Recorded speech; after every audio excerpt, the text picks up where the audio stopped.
পিছত মানুহজনক লগ পাইছোঁ বন্ধুসকল। এখেতে আমাৰ গুৱাহাটীতে একেবাৰে খানাপাৰাৰ পৰা মালিগাঁও পাণ্ডু তাৰপিছত সোণাপুৰ বশিষ্ঠ মা কামাখ্যা মন্দিৰ সকলোতে এখেতে ডে নাইট ঘূৰি ফুৰে। এখেতে অকণমান ট্ৰিটমেণ্ট কৰে আৰু জ্বৰা ফুকা টাইপৰে কবিৰাজী। গতিকে আজিকালিতো কবিৰাজীবিলাক মানুহে উঠিয়ে গ'ল, চব মানে কিবা এলোপেথিক আহি গৈছে। তথাপি কিছুমান আছে আৰু মানে কিছুমান বেমাৰ মানে কি মানুহক কোৱা নাযায়, হাত ভৰিবিলাক ভাল নাপায়, মানুহখিনি মানে অচেতন তেনেকুৱা হৈ থাকে, চেঞ্চবিলাক কমি যায়।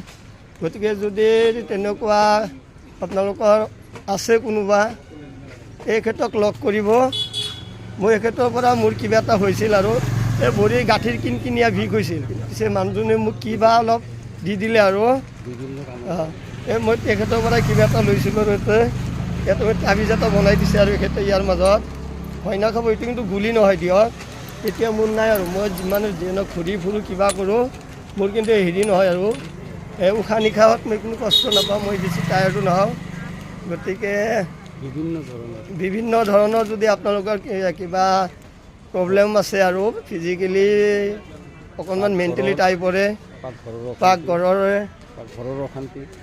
পাকঘৰৰ অশান্তি, গতিকে সিহঁতক লগ পালে নিশ্চয় কিবা সকাহ পাব। ঠিকেই আছে।